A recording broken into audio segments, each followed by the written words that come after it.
With that, I want to introduce Stanley Adams.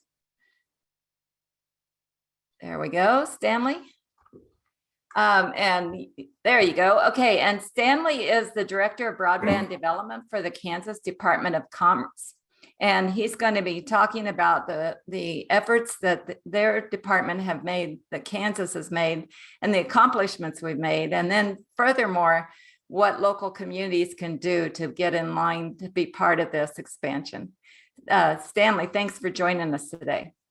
Oh, thank you. Good morning. Good morning, everybody. Let me just do a little screen share, get set up here so I can hopefully, and I'm not going to inundate you with PowerPoint slides here, but I just have a couple that I'd like to be able to refer to for you. So give me a second to make sure I'm doing that right. And Nancy, keep me honest here. How's that looking so far? Is this showing up? Yeah, go ahead and put your presentation or start your presentation and I'll tell you whether or not the notes are in the right place. Nope, turn it around again. I'm seeing your notes slide. There we go. That's the right one. Okay, good. Okay. So what I'd like to do, good morning again. I'm Stanley Adams, Director of the Office of Broadband Development. And oops, I'm skipping around on my slides here. And which is located in the Department of Commerce. There's, as you all most likely know, broadband has become a very important topic in our state. The good news is it was an important topic before the pandemic, and there was a lot of effort on our part to expand broadband across the state. The fact is, as again, many of you know, there are areas in our state that actually lack access to broadband. And the lack of access has a couple of dimensions that I'll talk about. And I'll also talk about some of the from a programmatic standpoint, what types of things we're doing to mitigate that issue, especially in light of the need becoming more glaring with the pandemic and obviously the remote work, the remote learning, the remote healthcare dimensions that became very, very obvious to a lot more people. So again, sort of from my little perch of the world, I'm for the most part saying all of the same things that I've been saying for the better part of the last 10 years. Now a lot more people are listening, so I'm really glad that we're getting a lot more traction in this space to make our state more competitive in general. So with that, in terms of broadband being a priority, I mentioned that we were on top of this prior to the pandemic, and actually it's kind of seared in the brain here. We were working on a legislative support for establishing the first broadband grant program for infrastructure just before the pandemic became before it emerged. And that had a long and the short way around it is we ended up getting passed into the budget. The governor got signed off on an $85 million 10-year investment for our office to start doing some state-funded investments in broadband infrastructure. And then that, as I'll talk about in a second here, that ended up being dwarfed once the pandemic did hit.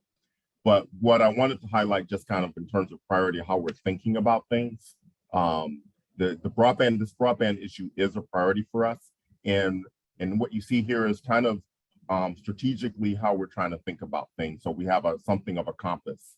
The governor established the Office of Broadband Development in October of last year, formally establishing the Office of Broadband Development.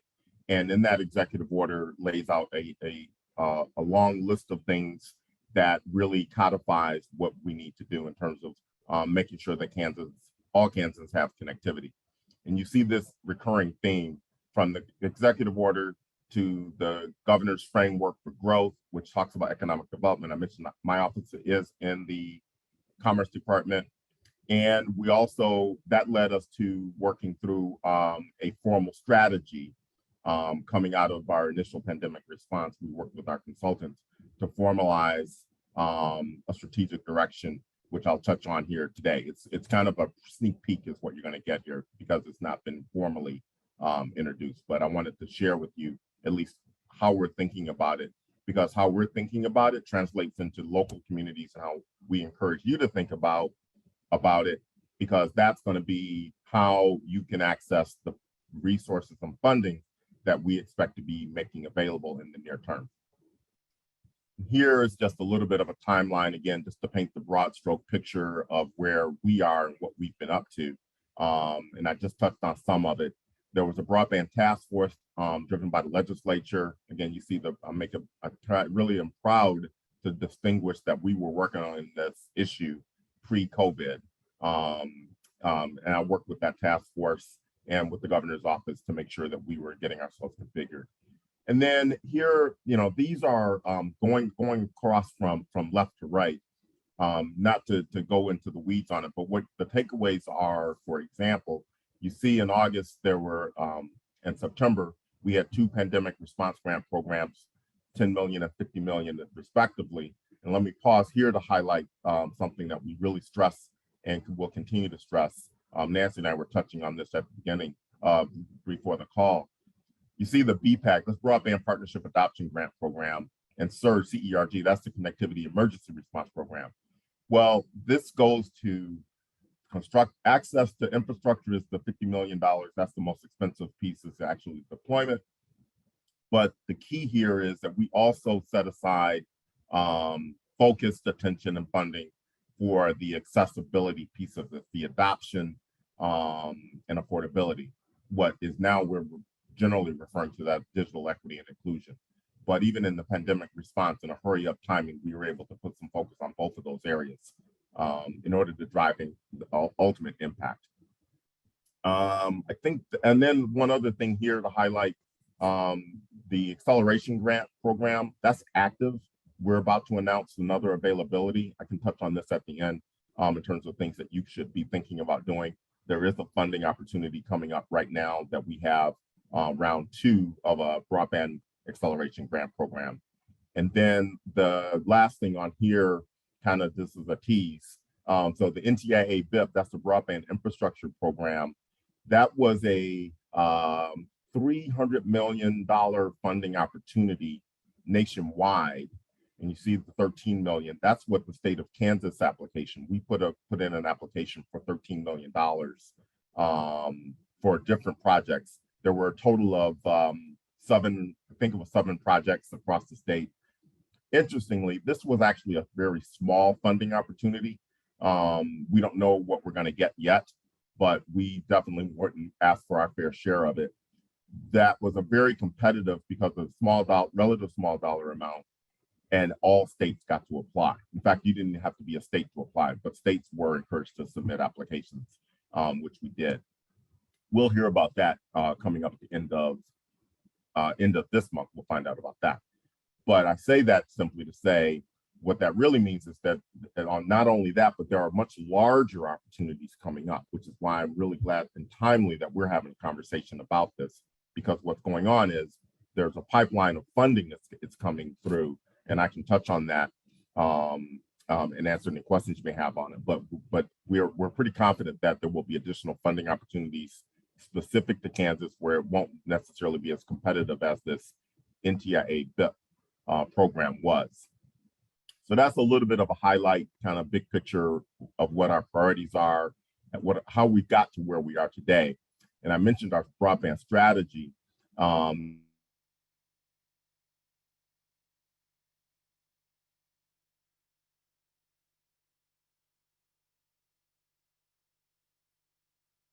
good job. Our vision, of course, is to connect all Kansans to improve the quality of life, innovate for a future, and provide opportunity for all to thrive. So that's a holistic, comprehensive economic development, healthcare, you name it. It's a part of it's what we envision in general for our state. And basically, though, I just want to highlight the 4 buckets of focus. These are our 4 priority areas: driving robust infrastructure, enabling connectivity, which is the adoption and digital equity component, accelerating transformative applications. That's talking about how do we move our priorities from the siloed approach in healthcare and education and economic development. And we're seeing this at the federal level as well, where they're starting to make the funding vehicles required to touch on all of those areas rather than separate programs that we historically have had.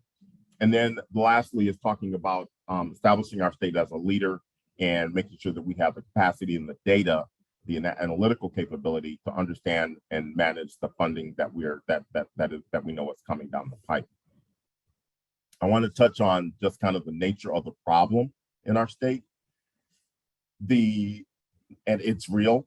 This is, and I will say this about maps. Depending on your lens, you can make a map say anything when it comes to broadband. So this is not meant to be the definitive map, but it is to give context to the nature of our challenge, so that you know, and you will be able to probably find where you are roughly on this map. Just know that this is there are some caveats on the map, but it is a reasonably good depiction of where things are. So a couple of things I wanted to highlight. What this map says is that it just depends on where you are. I think the other point for everyone here to be thinking about is, and I've said this for a long time, there's broadband and there's broadband, right? So what you see at the top of left here is I talk about 100 meg, that's 100 megabits per second download by 100 megabits per second upload as our near-term goal. This is consistent with federal funding guidelines, which are just coming out. And again, I can't stress enough, a lot has changed in the last year from a policy standpoint at the federal level and how they, what types of requirements they put on the funding that they make available. So that actually is a pretty big difference. It used to be, well, it is 20, the formal definition of, and I won't get into the technical stuff here too much, but just in case you're familiar. So the technical definition of broadband today, 25 megabits per second by 3 megabits per second, is a minimally adequate connectivity is what it would be. And what we're looking for is robust broadband, and that 100 by 100 is rapidly becoming the minimal threshold. And we think that the feds are probably going to change the definition here at some point in the next couple of years. So we're not trying to be a follower on that. We're trying to get in front of this and follow the guidelines that are coming out, which this does. The 1G by 1G refers to 1,000 megabits per second or a gigabit per second, which, for example, you see over in the map, you see the blue, that is gig service in Kansas. It doesn't show up as well on the map, but over there on the right, on the eastern part of the state, there's a lot of blue there. Just it's a lot of mix in the metropolitan Kansas City, Kansas area. But that would be where, for example, if you've heard of Google Fiber, that's their two-way gig service. There's a lot of that in the densely part of our state, and happily to see there's a fairly sizable areas in our state over there in the central north central part of our state. I believe most of that was probably Next Tech, who's done a great job of deploying very robust infrastructure. And we're seeing that increasingly all over the state.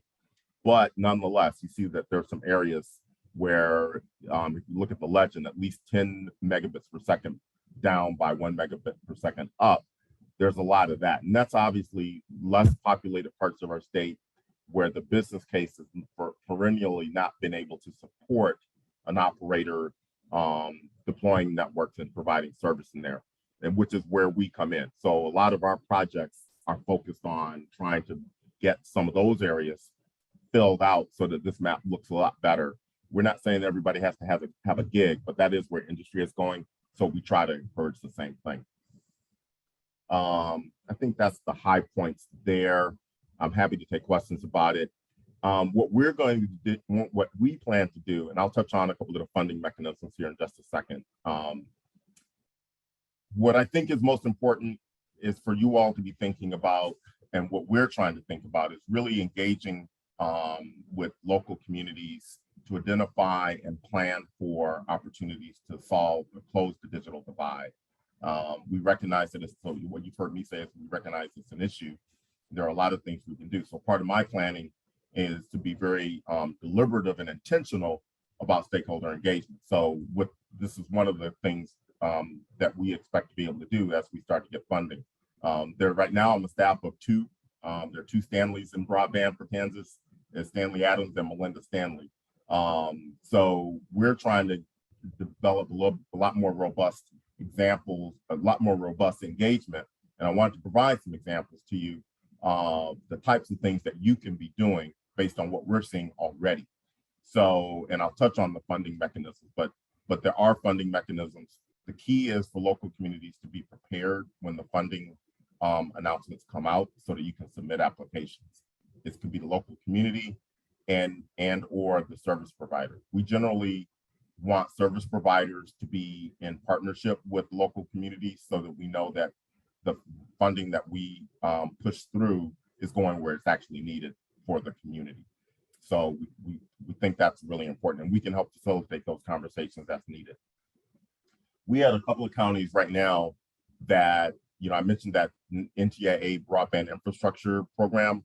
That was the one where the state submitted 7 projects totaling requested sub $13 million.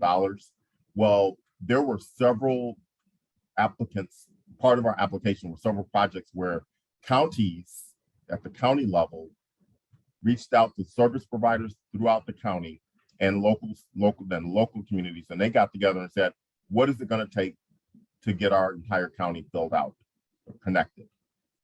And the price tag tends to be rather large when you do it that way, but it created a framework for them to say, okay, these are where the actual problems are for the infrastructure. They were focused on the infrastructure, but we also kind of gave guidance. Okay, so how does your plan and the funding request relate to adoption? Because the infrastructure is there, but nobody can access it, practically speaking, then we didn't need to spend the money if that's the case. So let's make sure we're getting the maximum use out of that. So I think we think we're going to start seeing more of that, and I encourage you all to do that. It doesn't have to be countywide, but from an Office of Broadband Development perspective, I want to be able to check the box that county is completely connected 105 times. And I think ultimately that's what we've got to get to, and that's where the federal guidance is coming as well. It's just not broadband connectivity is just not a luxury at all. It is critical infrastructure, and as you all witnessed firsthand from the implications from the pandemic. So there are other examples are where providers work with the local communities. Sometimes providers just kind of know what's needed and they submit the application, and then we go back and say, well, does that check out with what the local community is doing? I would just strongly encourage the local level, at the local level, that you have an idea of what the needs are, and the more specific you can be. Sometimes that may look like a feasibility study, but I wouldn't get too caught up into spending a whole bunch of money on feasibility studies. This set of issues is fairly well documented. They're just a matter of coordinating a couple of different data sources, and there's some of that analytics, but generally, I think between our office, the service providers, and some consulting support, which we do have or will have, we think that we can. Our effort will be to coordinate work with local communities as they try to figure out where their gaps are and what the solution needs to be for them. That is in a nutshell. There are a lot of other ways you can approach it, but I want to highlight that one because I know that we will soon be having more applications coming out and funding opportunities available for local communities to engage on. So with that, I wanted to just give you a highlight of some of the funding that is coming, just a little bit of the alphabet soup, because you're probably starting to hear about a little bit of it. I've covered most of everything here. I mentioned the Broadband Acceleration Grant, the $85 million over 10 years. That's $5 million. Round 2 is about to be announced. We're about to announce that $5 million funding opportunity. And of course, you can find information about all of this at kansascommerce.gov/broadband. That's where to find our information. I mentioned the BIP program, but lastly, I wanted to touch on these. It's a little wordy, but let me just tell you what the punchlines are. ARPA is really big. The state allocation has there are 2 state allocations. ARPA is the American Rescue Plan Act, and within it, I think it's a $1.3 billion allocation for Kansas. That's the second big bullet here. going in reverse order, but I want to kind of make sure you understand. Basically, the Spark committee is currently figuring out how to deploy the funds that were made available through the American Rescue Plan. The state allocation total was 1.3 billion. And then within that ARPA, there was a carve out specifically for broadband related, called the Capital Projects Fund. So that's kind of where my office is a little bit more excited, because that's going to be specifically for broadband, obviously. It's a total of $143 million allocated for our state. The good news, when I say multi-year, that's really good news, because when our pandemic response funding programs, we were, as some of you probably know, certainly the service provider community knows really well, the timeline was extremely challenging. We had deadlines we had to get for infrastructure projects, and getting it done in what amounts to the winter season, non-construction season. We were challenged with pushing some projects through, and we were successful.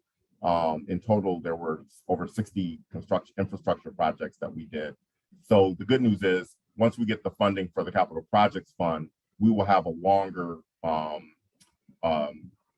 timeline to be able to accomplish the goals. In fact, we will probably have multiple rounds of that, because we'll have more time. Currently, we're thinking it's going to go through 2026, but we're working through the details, so it's not don't take anything to the bank there.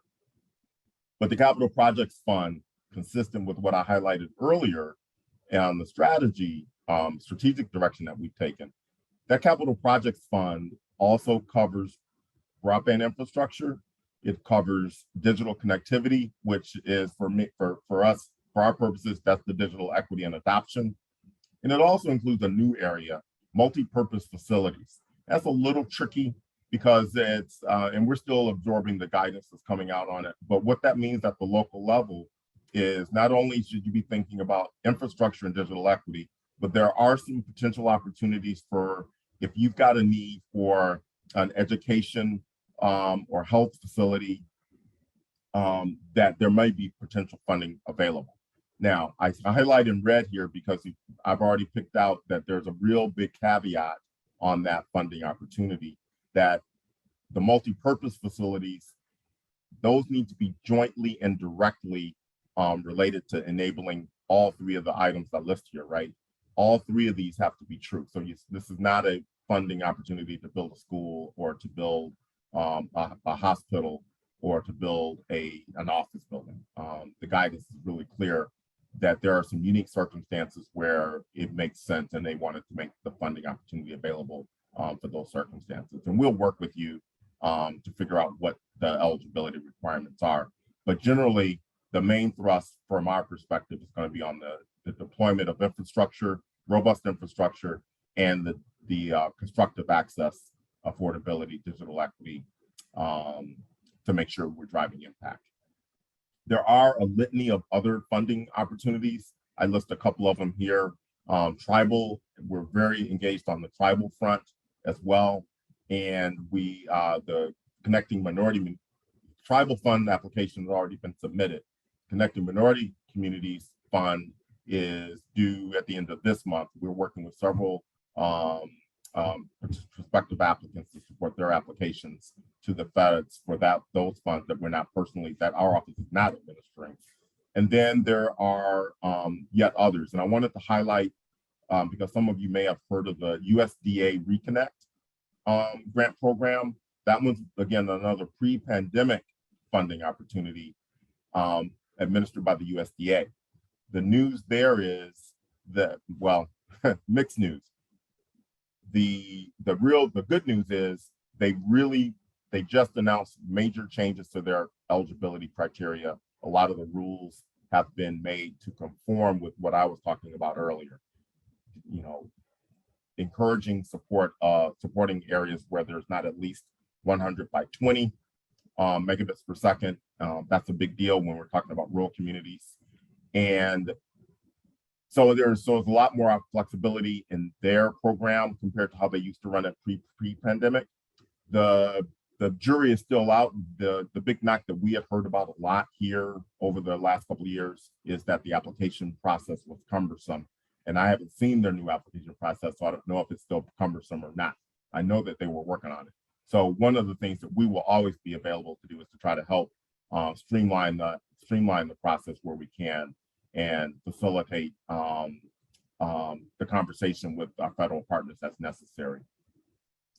So that is, boy, that's a mouthful of stuff. I'm hoping that prompts some questions on your part and gives you an idea generally of what we're trying to accomplish here. And you certainly can see that it's a priority for the administration and for the Department of Commerce. And I mentioned that there are 2 Stanleys in the Office of Broadband Development. There we are. Melinda is knee deep in the Broadband Acceleration Grant Program right now because we're getting ready to announce that one.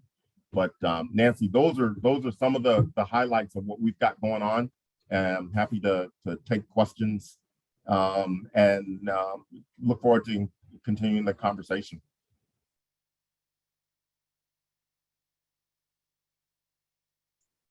Thank you so much, Stanley. That was great and very exciting to see all that money still coming our way. Is there anything in your slides that may I get us back to? May I shut down your slides? Oh, yes. Yeah. There you go. Thanks. Okay, so we'll open it up. Does anybody have any questions? I think we're going to. Yes, this is Ron Wilson. We live in the area outside of Manhattan that is a beneficiary of the idea, the IKE program grants that came through, where WTC is expanding broadband access in our region. And I, first of all, want you to know that they're working their way toward us, and we're extremely grateful. We're very thankful. They're making good progress, and that grant program was really transformative in the case of our rural area, and we're very thankful for that. We are also working through our office in on a remote online initiative that would provide certification and training to potential workers who can live in rural areas and work remotely. A lot of us have been forced into working remotely by the pandemic, but this remote online initiative we think has great potential for people who choose to be in rural Kansas and can connect with clients, with customers, with employers, really anywhere. So the broadband is the essential piece of that. The infrastructure is essential for these remote workers to have that opportunity. So I commend you for what you're doing. There's still a lot of need out there. Keep up your good work. Thank you. There definitely is a lot more work to be done. I appreciate that.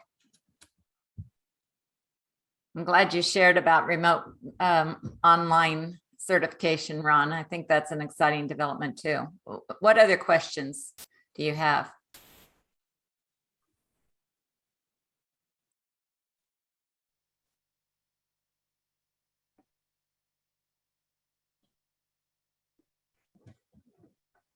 I don't see any hands raised. Do you have, did I miss it? Do you have a thought? Oh, here it is. In the chat, Stanley. When will the BAG be announced, and when will the next BAG be announced? Right. So that is, I'm trying to not step on my own news. It's imminent. The announcement is imminent. So we were working on the timeline just yesterday. So again, sneak peek. Within the next couple of weeks, you'll hear we'll be announcing that it's available. The application window. What we'll do is we'll announce it so that folks are aware of what we're doing. But the timeline, you're not going to be. We're trying to make it easy for you all who want to apply. So the timeline will go into the beginning of next year, but we will be announcing it within the next couple of weeks. And there will be, just again, to tease it out here, because the Broadband Acceleration Grant is unique because it's state funded, and it has some specific stipulations for how it works. that would not necessarily apply to our other programs, but what is illustrative and instructive for everybody now for the future programs is the types of things that we will be looking for, and the types of things that are going through the application process, including, a demonstrated need, and there will also be a public comment period in pretty much all of our programs will include a public comment period where, I mentioned in that mapping discussion, Nancy, that there's maps and I can make a map show anything. Well, the way we try to deal with that is we put the onus on the applicant to show that there is a demonstrated need. So between the service provider and local community, you're going to say, this is the area that's not served. Here's the FCC data. Here's some surveys that we did that shows we do or don't have what kind of service. All of that we would take into account. And then we would make that opportunity for anyone to say, oh, no, I actually serve that area. So we want to make sure that there's a opportunity for folks to collaborate so that nobody goes out and does a one-off and basically pulls the wool over our eyes. Not that any of you guys would do that, but we will do things like that to make sure we're putting our funding where it needs to go. And then we would have some type of kickoff period. Generally speaking, just for your planning purposes, the acceleration grant will include 12 months to complete a project. We're going to try to put some language in there. That's why we haven't quite announced it. We're working out. And this particular project is in coordination with KDOT. So there's a logistical transportation component to this as well in that acceleration grant program. Yes, and there is a 50-50 match on that one, on that specific program, because that's a statute. So it's kind of beyond my control. So we have to do a 50-50 match, which I know in a lot of rural areas, sometimes that can be a real heavy lift.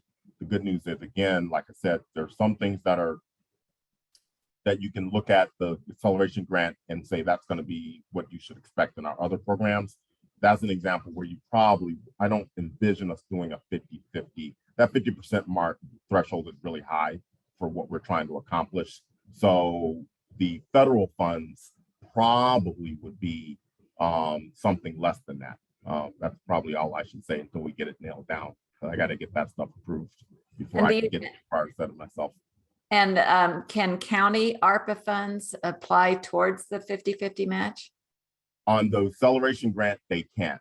We, again, subject to me getting my final sign-offs here, but yes, and the reason it would be is because the acceleration grant program is state funded, not federal funded. So we would be able to do that. I gotta double check it. I'm not an engineer, and I'm also not a lawyer. So I gotta double check on that side to make sure, but I believe that's our intention anyway. Okay, so that you can know that that's a question that needs to be real clear. And then Brad wants to know about access to private startup capital. Yeah, so that's a little outside of my wheelhouse, generally speaking, today anyway. We are supportive of small businesses participating in the deployment, the construction, and on the digital equity side. We have to kind of tread lightly in terms of making sure where we are putting our investment in proven track records of success. So it's a little bit of a chicken and egg. But no, I don't think I have a lot to add for startup capital. Okay, and so over time, I mean, where could those answers come from? Well, like I said, a little bit, it just depends on what we're talking about in terms of startup capital. It's probably, there may be some other funding mechanisms outside of, well, certainly outside of the Office of Broadband Development, but maybe within Commerce, and also maybe within a couple of other organizations at the state level, and the SBA comes to mind as well. Okay. Good questions. Thank you, everybody. What other questions do you have?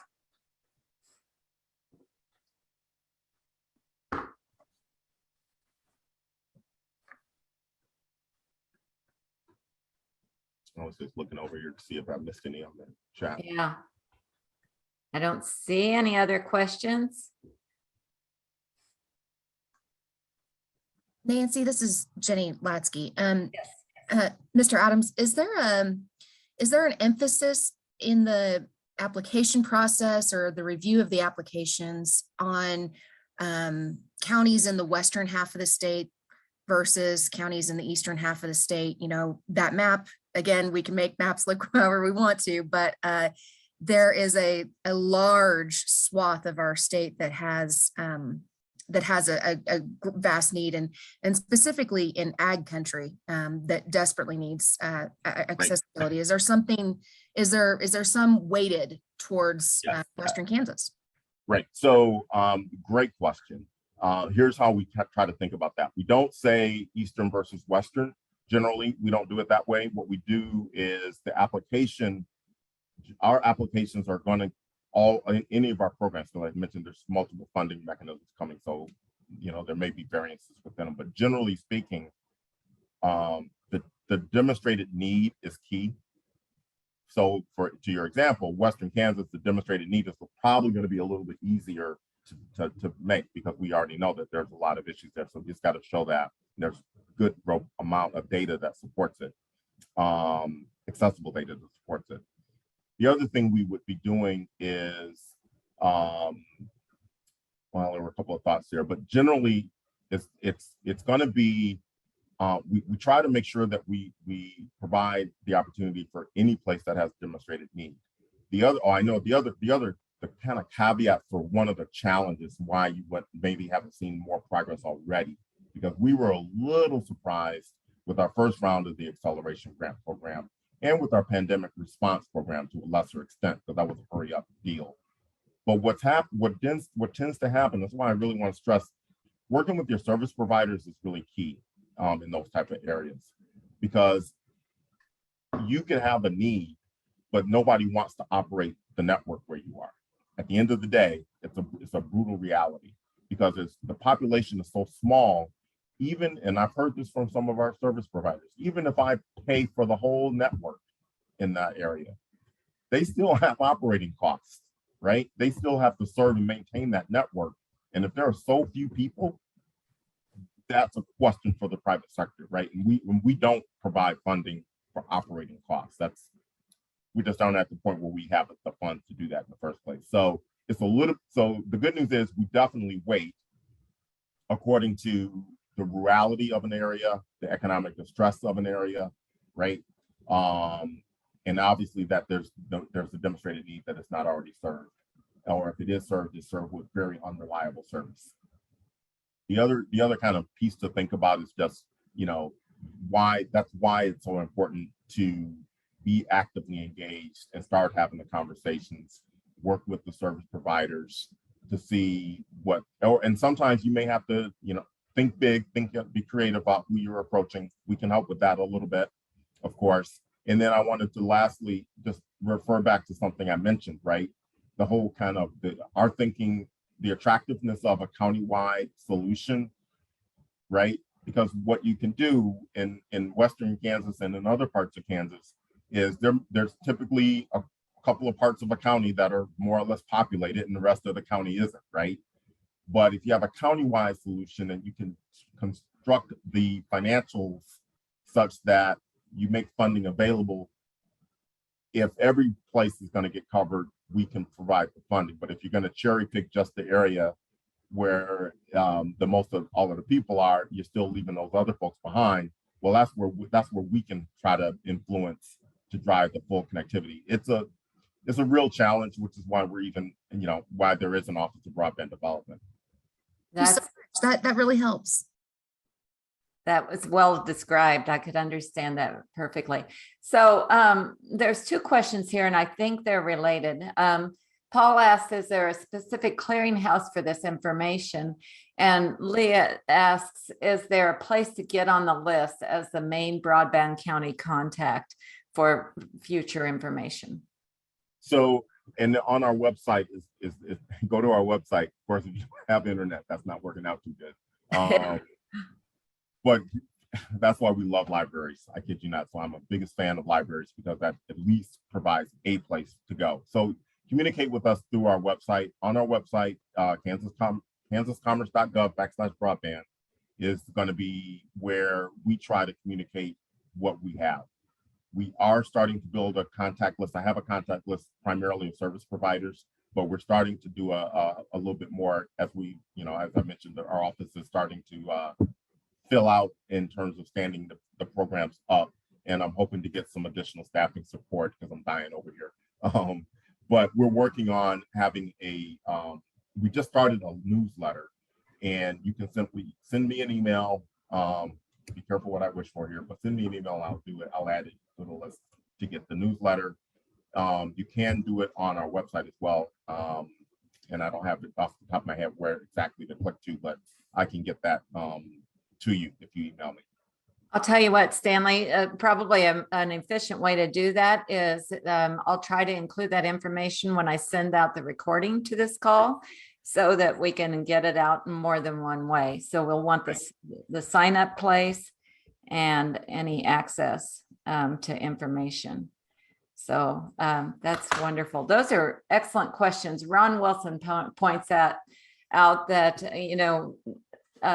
as modern farming moves towards high-tech precision agriculture, rural areas will have greater broadband needs, even though the population is light. There may be one farmer serving a huge area, but he needs to know how much water he's putting on and so forth.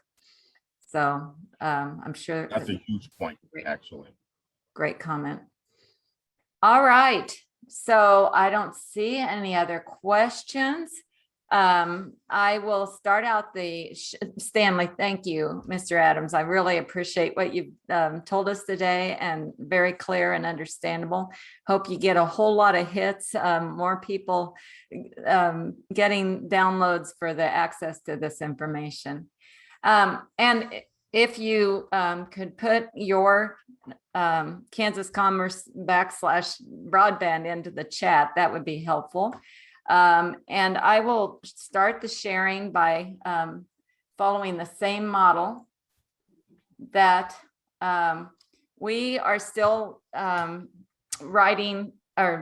still doing remote online Zoom grant writing workshops. So if you want to improve your grant writing skills, the next workshop is November 15th, and we are still taking signups for that. Let's see. Yeah, so you're getting some good information there about technology and agriculture. So that's great. And for those of you that want to save the chat, you just go up to the right-hand corner of your screen where you be to the top right of your own picture. And there are 3 ellipses up there. And if you right click it, you can save the chat there. Let's see. I don't know if that's right. Somebody. Anyway, sorry, I'm not more adept at that. I thought that was where you did it. Okay, so our next call will be the first Friday of December, if you can believe it. And that call will be Michael Amick, who is on the call today, and Sarah Haymaker from the SBA telling about the Emerging Leaders Business Development course. And so thank you all for being here. And I always like to end the call with a little thought for the day. And connection seems to be the theme for today. Successful entrepreneurs and inventors are no smarter, no more courageous, tenacious, or rebellious than the rest of us. They are simply better connected. Andrew Hargadon. So, Michael, I see that you're on the screen. Is there anything else you want to tell us to promote that next workshop?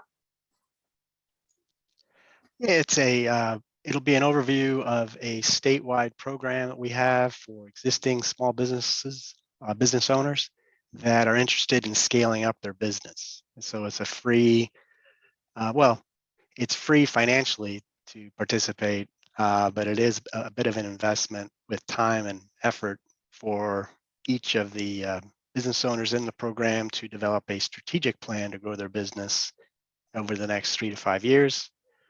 We just graduated a class businesses from Crawford County to Phillips County, and way out west as well. So we're hoping to have the program again. And we'll not just talk about this program, but 2 other ways a business can scale regardless of where they're located.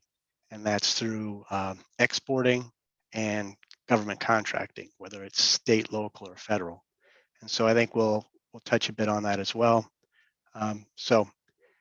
Program that Emerging Leaders is, yes, it's about leadership, but it's about understanding your numbers, your market, your ideal customer, your profit centers, and their own strengths. Every business owner is great at a couple of things, but to really run a successful business, you need a team, and so the program emphasizes that. But the program begins in April and ends in October usually every year. So that's what the program will be about.